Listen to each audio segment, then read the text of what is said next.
Smith. I was born here in Josephine County. My family homesteaded and settled in the Illinois Valley 100 years ago. I've been involved in this county for well over 20 years in the community, working hard to protect private property rights and wise stewardship of our public lands. Very important. Was involved in, they tried to turn the whole Siskiyou National Forest into a monument. Does anybody remember that in the year 2000? I was deeply involved in that. We organized a chapter of People for the USA, and we defeated that monument. In the meantime, they declared the Cascade Siskiyou National Monument over in Ashland. You all heard of that one, the one that they had problems with. Okay. I was involved in, do you remember when the Klamath farmers lost their water rights? That was a pretty big deal. We helped organize a bucket brigade. We put 20,000 people in the streets. We took bucket after bucket from the head gates to the lake, symbolically showing that the water needed to go to those farmers. That land was lotted out to World War I and World War II veterans. Very important. We were involved in a rally we put on in Medford. We organized 1,500 people showed up, 23 different organizations, supporting wise use of our public forest. So is anybody enjoying these smoky summers we're having? No. So my question to the we just talked about funding the sheriff. All right. Well, for 80 years we had a fully funded sheriff department. Today we're burning it up. That funding's out there rotting as we talk. It's called trees. We have hundreds of thousands of trees got burned up this last summer and the summer before that. Why do we want to tax the people higher and higher and not harvest some of that timber? At least the dead timber. That timber's dead. Let's take it to the mill, respond to our sheriff instead of asking for people's taxes. Private property, I've been an advocate and a protector of private property for over 20 years here in this county. All kinds of different issues. Mining issues, access issues, road issues. Roads will be huge in the future, guarantee you. Watch me, I'm going to make roads a big deal. All right, because if you can't access a forest, what good is it? These firefighters out here trying to take these fires on found out that the roads are overgrown. They can't get to these areas to fight the fires. That's part of the reason they become so big. So I've been involved in these land use issues, and if you really want to know what a commissioner does, the biggest thing a commissioner does is land use. It's the biggest thing. You want a zoning change, you want a variance, you go to the commissioners. The second biggest thing the commissioner does is ordinances, and that's county law. All right? So those are the two biggest things the county commissioner will do, and those are the things that will affect you. I've been involved in land use issues all my life, it seems like. I've lived here in Josephine County all my adult life. I spent 2 different trips to Washington, D.C. Once when I was a young man, 24 years old, returning from the mission field, I decided I would have had a day to kill, so I stopped in Washington, D.C., walked all around D.C. and seen all the sites, the Vietnam Memorial, everything, the Constitution and the Rotunda. And then the second time I was there was when we went to Washington, D.C. to try to find some relief for the Klamath farmers. We took about 10 people there, and we walked all over the Capitol, went into the scene. Hey, you know what? Did you ever see the Senate building? Go look at the Hart Senate building in D.C. It's nothing but marble floors, cherry wood, and walnut walls. But we wouldn't want to mine or log anything, okay? So anyway, we went there trying to find some relief for the farmers, and they're still having that problem. It still isn't answered. So when did we decide that these issues about environment were more important than people? We are the environment. People have worked in the forest all their life. So it's really important. You have a county that's 68% federally owned. Okay? You add the state, county, and city property, that's 73% of the land. You get no tax off that. There is no tax base in Josephine County. So when you're taxing people, you're going to tax 8.7% of the land is a high tax rate. It's not going to work long term. For over 80 years, we had a fully funded sheriff because we harvested trees and replanted our forest, and we didn't burn them up by the hundreds of thousands of acres. That's an important thing. Thank you. So here's the thing. The job description is county commissioner, not city council. So wouldn't you think it would be very important that a commissioner would know his county? I think it's very important. I know Josephine County. I know it like the back of my hand. I've been involved in these issues all my life, all of my adult life. So this is important for us, that you're losing the one guy on the board that actually knows about the forest. Simon Harris, go on. All right, Ron, we'll have to cut you off there, but thank you. And Darren. Well, first of all, I would like to thank Liberty Watch for putting together this forum, and of course Phil Meyer for hosting or for emceeing the event. And those of you who don't know me, I am Darren Fowler, and I grew up here. I'm the husband of one wife, and after 15 years of working for other entrepreneurs, I started my own business 20 years ago, and I found out it was much harder, but it was very rewarding. And the main thing I learned was how to get along with people. Other tradesmen, banks, inspectors, building departments, but especially the customer, that bill payer. It really is something to be an entrepreneur and feel that capitalism trust happening, where you tell somebody you'll do something for a certain amount and then you do it. I also learned how to sign the front and the back of a check, how to organize workloads, scheduling, how to plan for the future, and to enjoy what you're doing. But I also learned by experience that wisdom can come from anyone, from anywhere, and I've learned so much from the people of this community.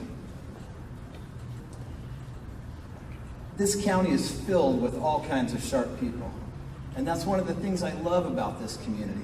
It's the people, their experiences, their passions, their ability to thrive here, their love and respect for their neighbors and friends, and so I got involved. I was already coaching kids, teaching Sunday school.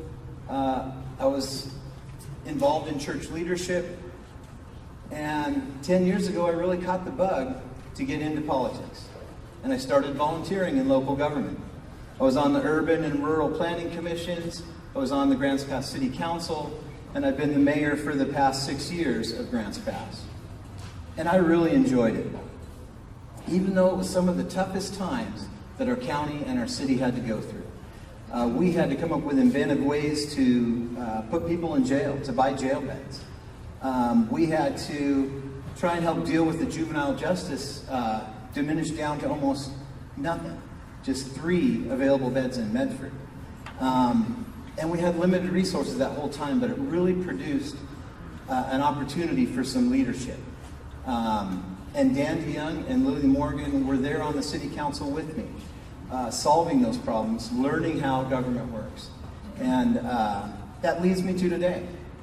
And as your commissioner candidate, I'm willing to change careers. At an interesting time in my life, after 30 years in the trades, I'm willing to change careers and serve my fellow Americans. And I want to help our county towards that bright future that I know you guys hope for.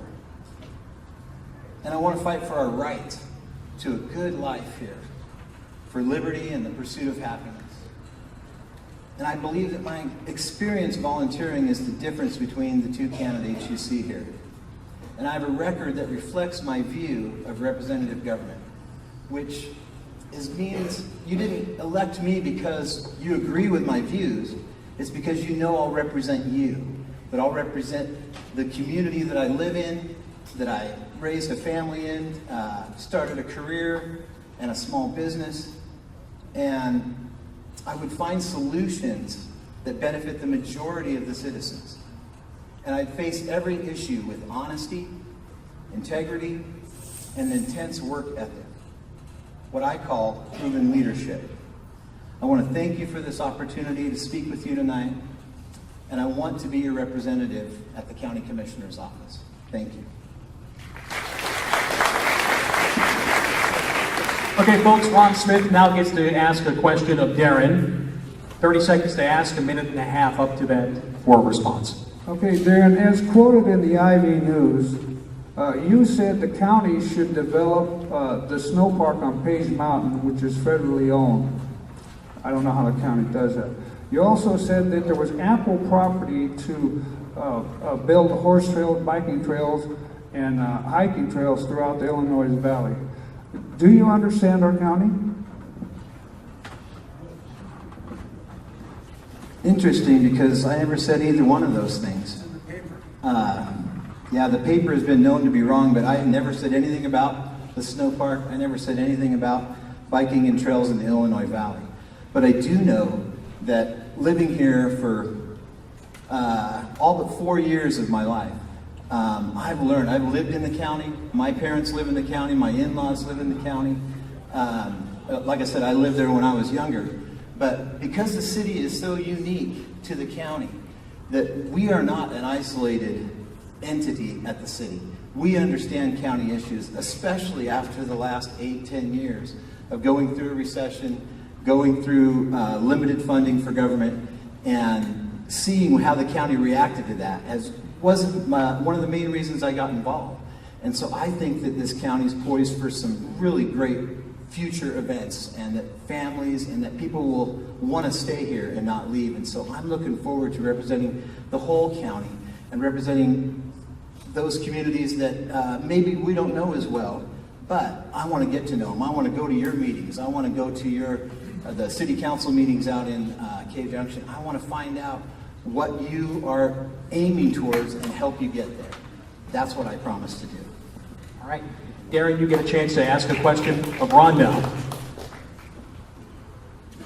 Well, 10 years ago, I started at the bottom of the political ladder. I worked my way up, sitting on over a dozen committees and councils, learning the ropes, networking, learning government, budgeting, and the like. I've given countless hours of my time to do so while still working 50 to 60 hours a week and running a small business. You have had no political experience, so why do you feel that you would be a success in this position? I don't think politics is the answer. I think ethics and morals are important. I've been involved in this county volunteering. I'm the vice chair of the Fruitvale Grange. I am a member of the Redwood Lions Club. I'm a member of the Pomona Granges, which is all the Granges in Josephine County. So I've spent my time volunteering. I spent countless hours in front of the Board of Commissioners and dealing with the Board of Commissioners on important issues. I've been involved in politics. I just haven't been on the other side of the fence. I've been involved in politics on the side that counts, the people's side, not the politician's side. I'm not a tax and spend politician, like some people I know. So I'm not a politician. I'm a guy that wants to serve Josephine County. My grandchildren are here, my children are here, and I hope to make this a better place for my great-grandchildren to grow up. But we're going to have to take control, and we're going to have the forest stop burning. We've got to stop the smoke, fully fund the sheriff, and we've got to do something to alleviate the housing crisis we have in this county. That's why I'm running. I'm not running as a politician. I'm running as a servant of the people to have your will expressed through county government. Thank you. All right. We'll move along now with a few questions from the audience, and ones I'm going to formulate too. A very common grumble that I get about the current Grants Pass, well, that's just it. They term it the Grants Pass County Commission, is how it gets determined. And that's from people that I hear from rural Josephine County. It's them, it's not me. How would you, we'll start with you, Ron, how would you be a true Josephine County Commissioner? First and foremost, I lived most of my adult life in Illinois Valley. I know the Illinois Valley like the back of my hand, and honest to God, I think it's a big part of the future of the county. If you look at the demographics, if you look at the urban growth boundary of Cave Junction, the Illinois Valley is very important. These outlying communities are the backbone of this place. The problem we have with housing is a city problem. Not only Grants Pass City, but Cave Junction, because it's not going to be answered by the county. The county is a big area, 1,641 square miles. Okay, those people in the outlying communities need to have their voices heard too. I would on a regular basis, and I do right now, I go out to the Illinois Valley quite frequently and talk to people, but go to Williams, Wolf Creek, Murphy. These are all part of the county. As a county commissioner, I have very little to say about what goes on in the city of Grants Pass or the city of Cave Junction. What I deal with as a county commissioner is everything else.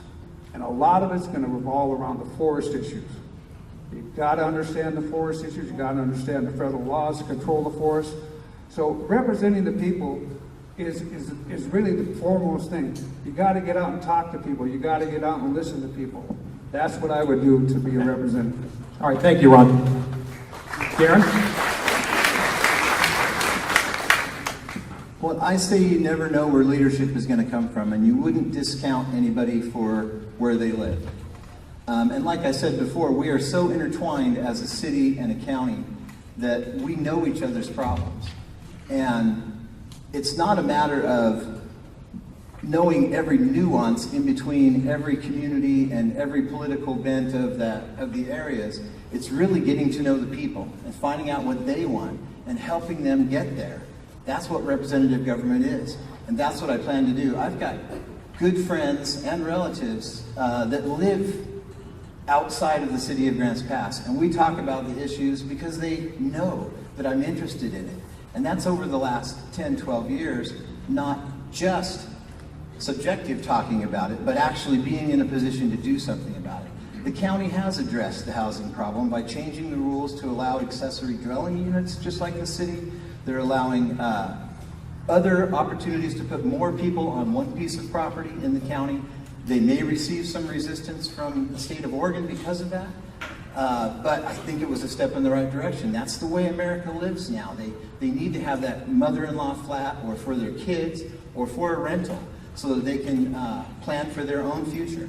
And so I think that where you came from says a lot about who you are, but it's not the only thing. It's, are you good at solving problems? Are you good at listening? Are you good at finding the information that'll help you make a good decision? And I think that over the past decade or so, I have learned to do that in so many different ways and learned it from so many talented folks that I'm ready to take on this fight. And sometimes I wake up at 3 a.m. going, how in the heck is this county going to benefit from me being in office?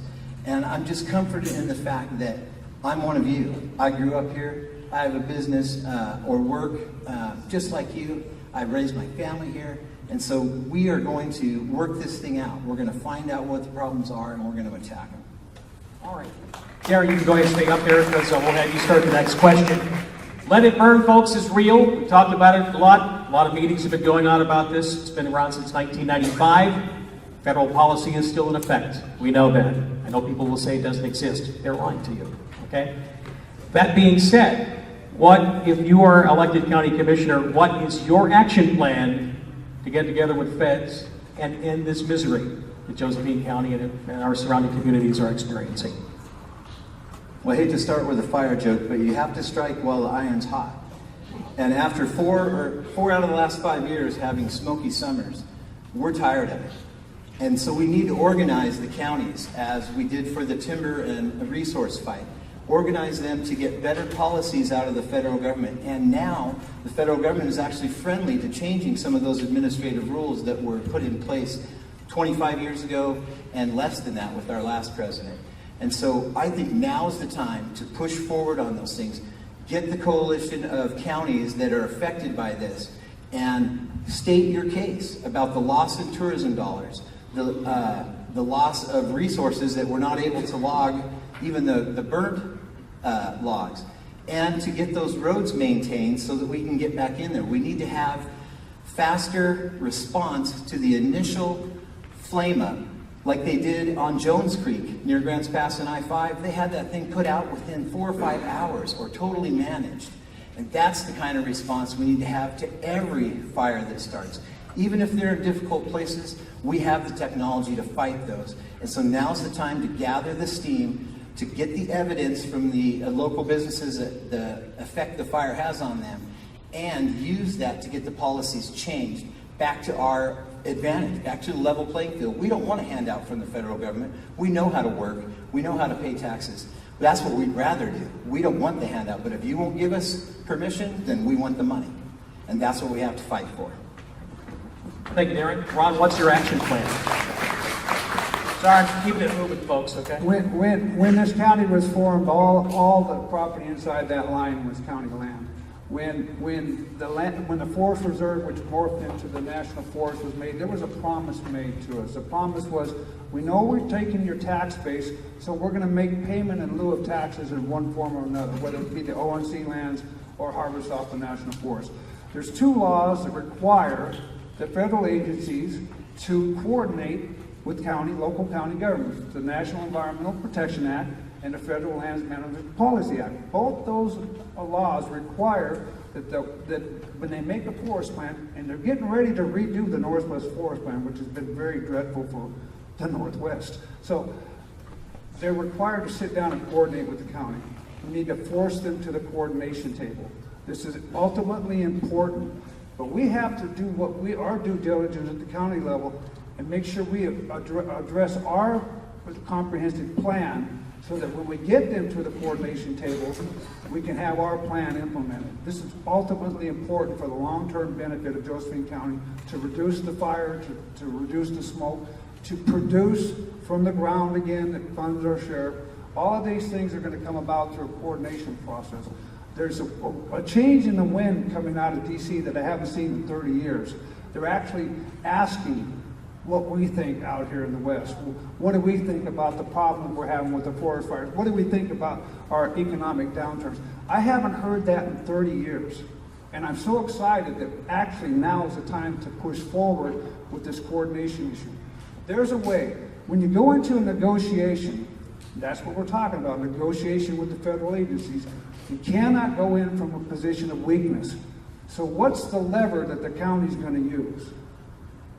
It's roads. And I'm not going to go into this issue too deep because it's pretty deep. There's an old statute that says RS 2477. Those roads are our leverage to force these guys to the coordination table. And if you want to know more about what I just said, you can ask me anytime. So we have to force them to the coordination table. That's the answer. We have some help in DC, which we haven't had for 30 years. Now's the time to push forward as a county.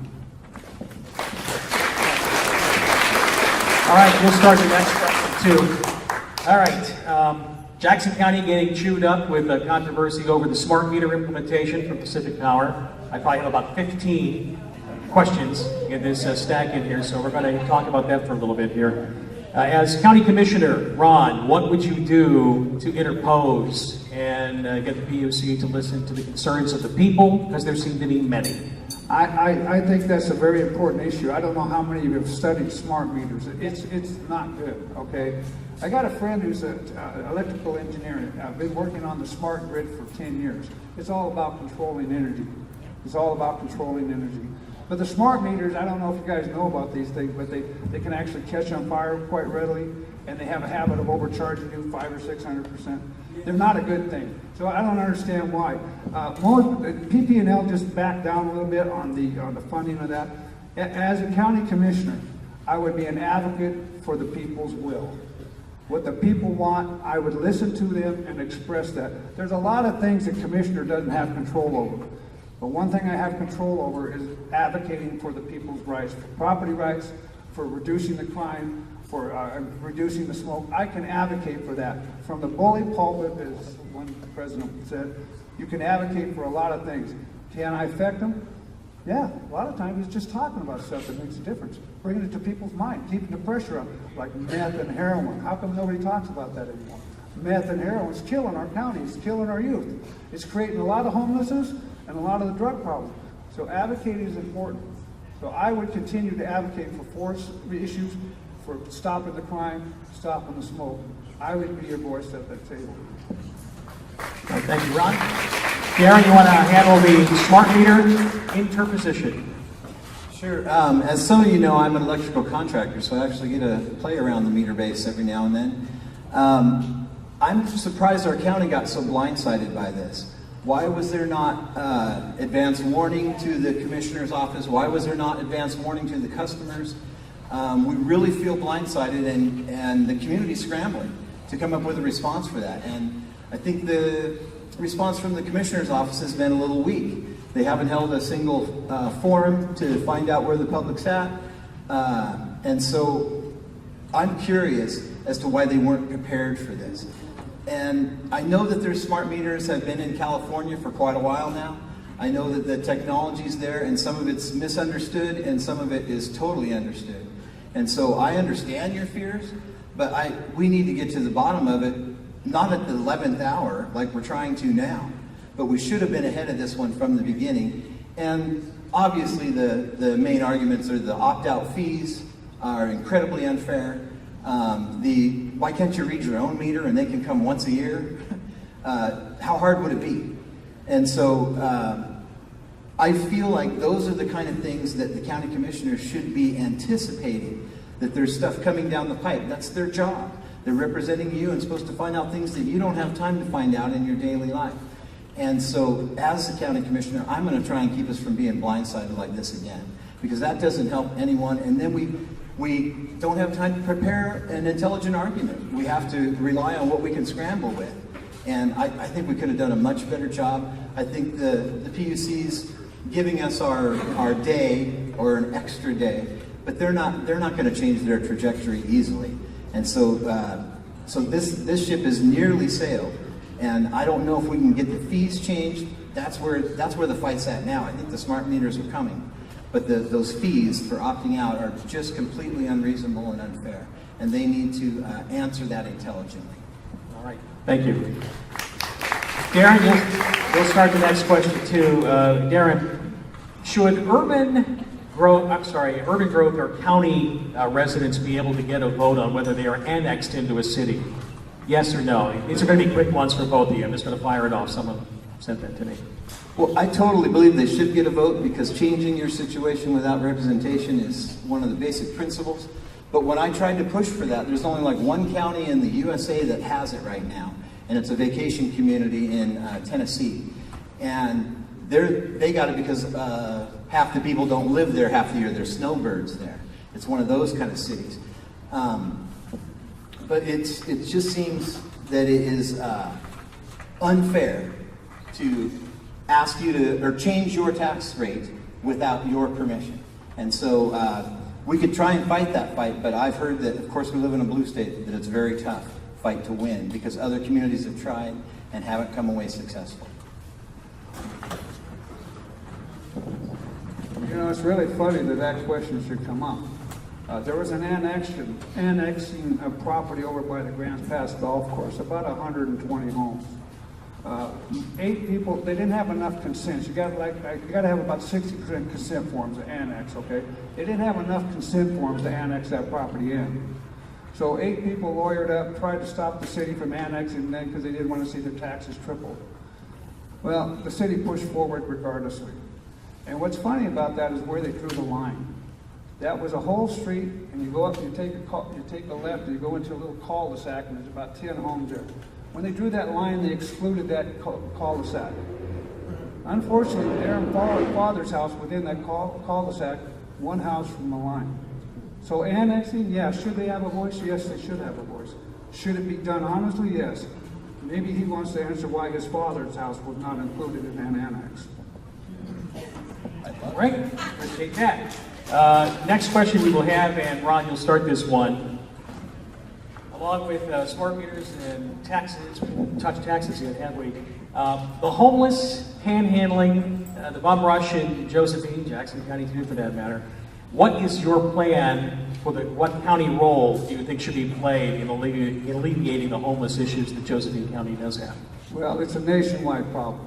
Go to Seattle and go to LA and look at what the problem they have. So it's a nationwide problem. Most of it stems from our meth and heroin, that problem, and a tad bit of affordable housing. But I think the vast majority of these guys is from meth and heroin. So right back to fully funding the sheriff.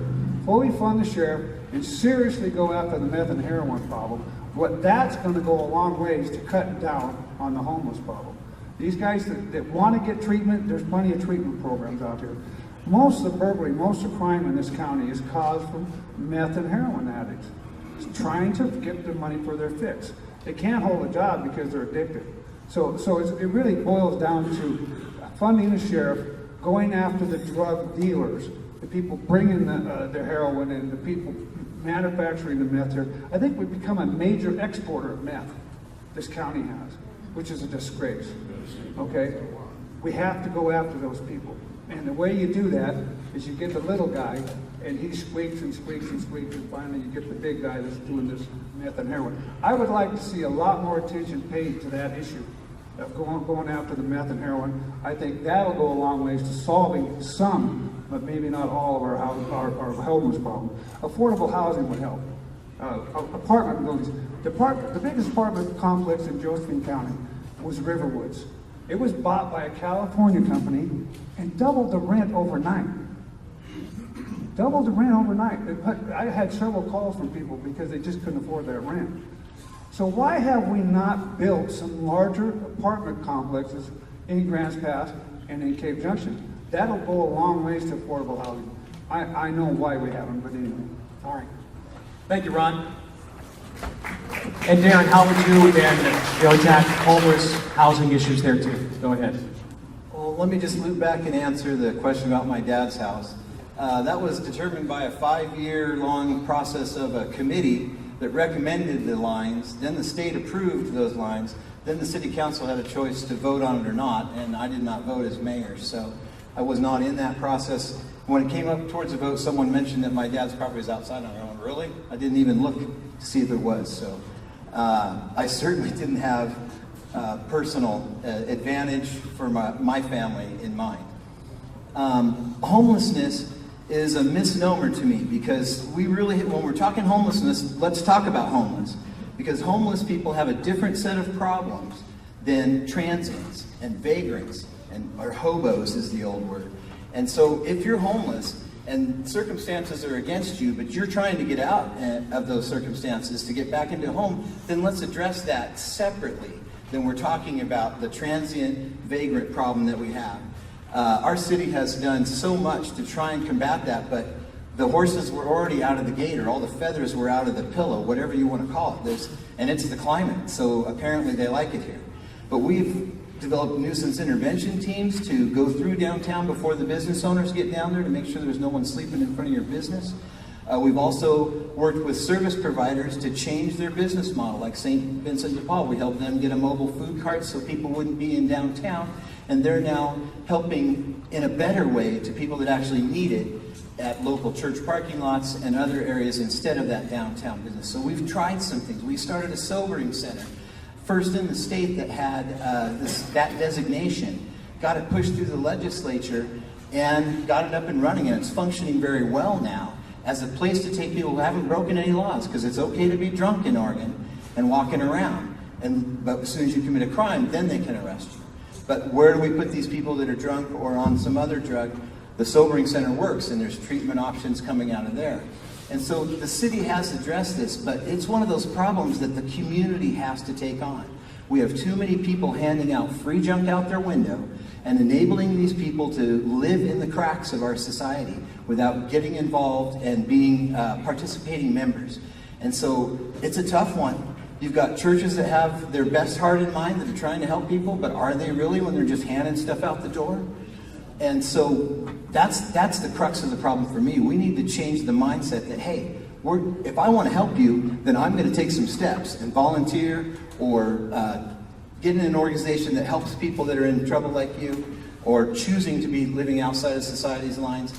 Let's do the volunteerism and not just hand free stuff out the window. That's where I think we're missing the solution is right there. Thank you, Darren. All right, we're running quickly out of time. I want to get one more in. There's a 250 billion, 300 billion, who knows what the real count is. And we'll have you start off with this one too. The gorilla in the room, which is the underfunded PERS mandate. Every government employer is having to deal with this. You probably could not cut Josephine County's budget to prosperity enough in order to pay it. Without raising taxes, the T word, nobody wants to hear that, we all know that. What is a potential revenue stream that you as a county commissioner might be open to explore, because we know we're going to have to pay these bills? Any thoughts? Darren, we'll let you take a crack at that. Yeah, it's one of those problems you really hope not to inherit, that was started by someone else and allowed to run free so long that they were getting an unfair advantage. And that Tier 1 PERS is the one that's killing us, the one that's choking the whole PERS system.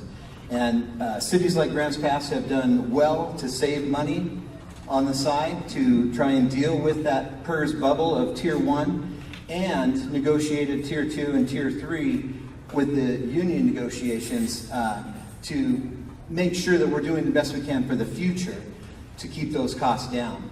There also was an opportunity to let employees share in the health insurance, and I think that's a possibility for the county in the future negotiations, that you need to work in other ways to save money so that you have the money to pay the PERS liability that you have.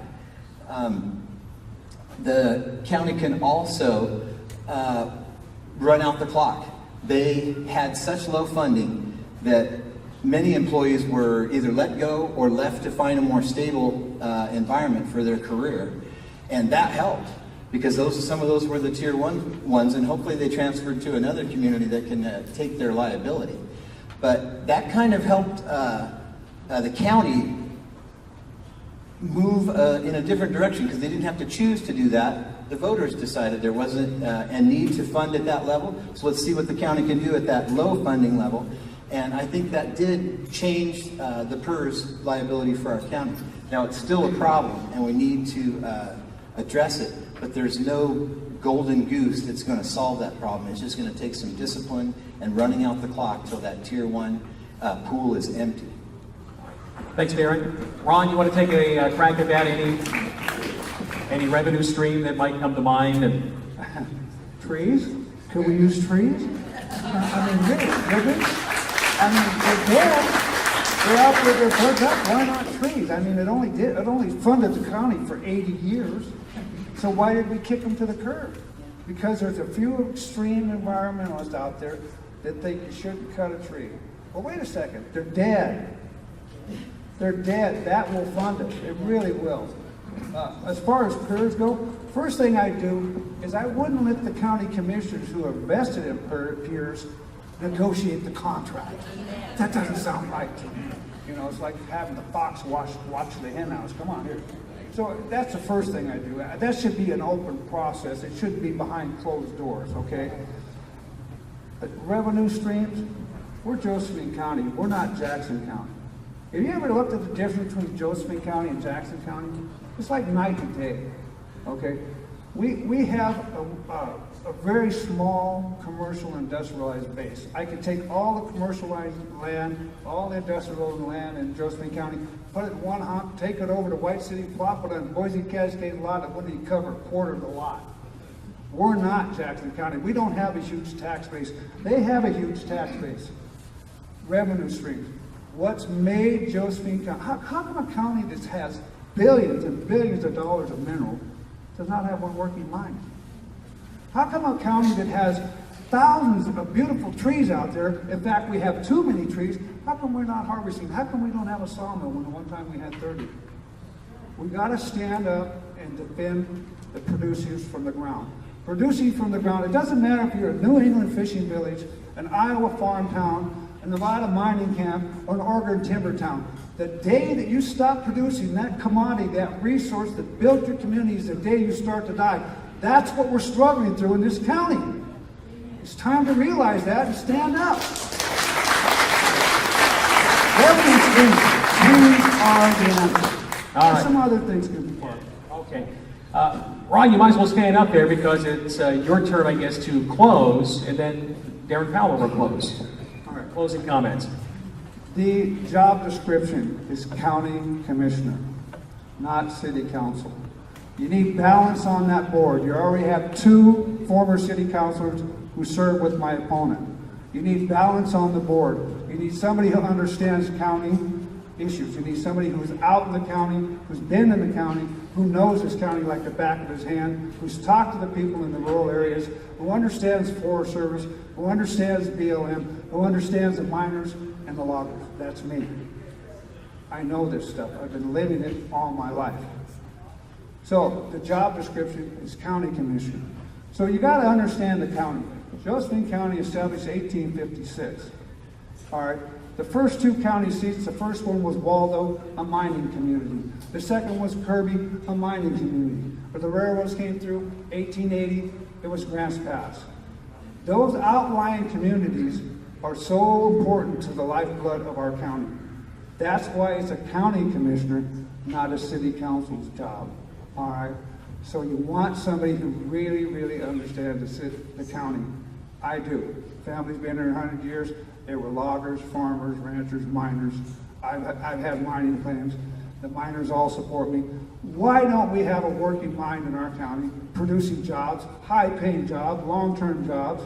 How come we don't have a sawmill in our county producing lumber that the nation needs, producing good-paying jobs?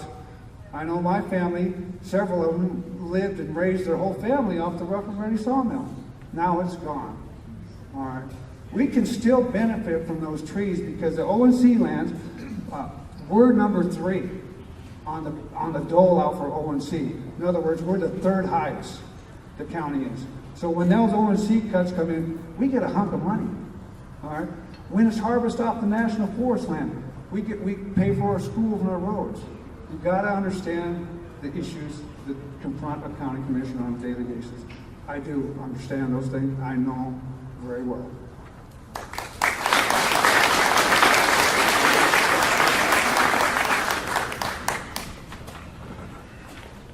Well, our county has faced some big problems.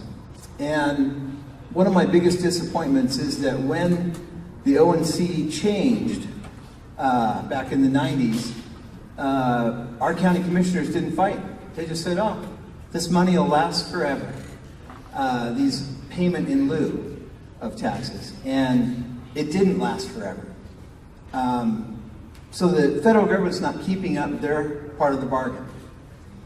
Either give us permission to do the work that we know how to do in the forest, in the mine, or give us the money.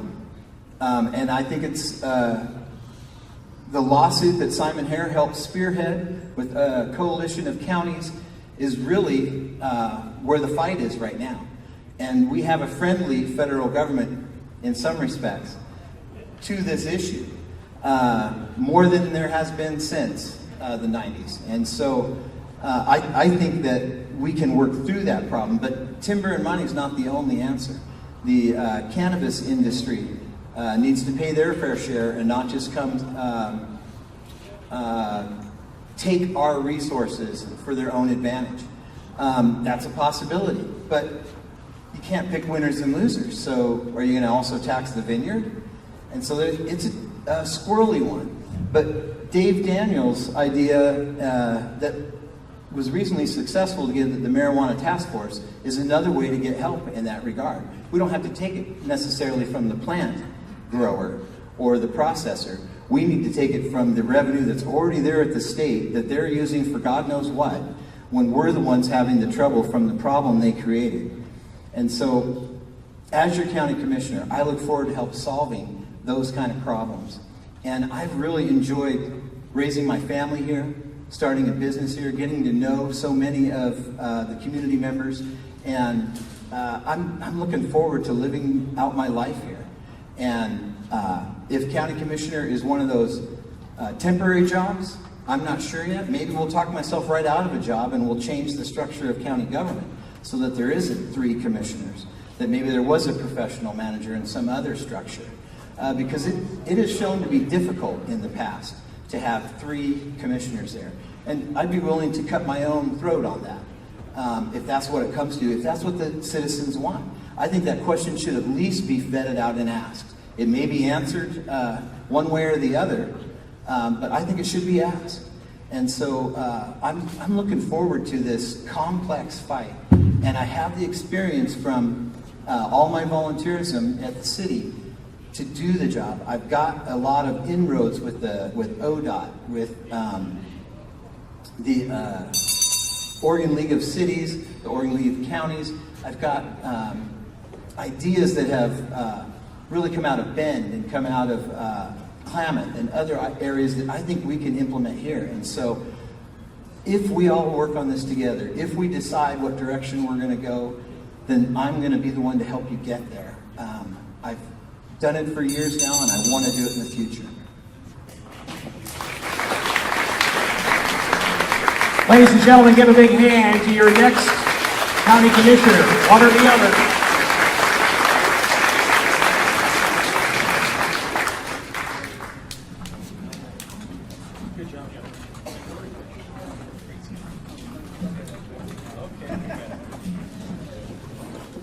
I just want to thank you all for putting up with us all tonight and writing some great questions. I'm sorry I didn't get to all of them. We probably could have gone another 2 or 3 hours looking at the stack of questions. We try to get to the most salient ones possible. This is an opportunity, though, for a few minutes you could talk with these candidates, maybe ask a few questions, and maybe get some more answered for tomorrow. We'll be talking about this with Josephine County listeners over the next few weeks on KCMD, and we certainly hope to have you there. Put your hands together for Liberty Watch of Josephine County, too, for putting this on. Have a great night, Bill Meyer from KCMB. We'll catch you on the radio tomorrow, and call me. Tell me what you think about it all tonight, all right? You be well. Yeah, we have information on the tables on each side, too. Over there? There? Okay, great.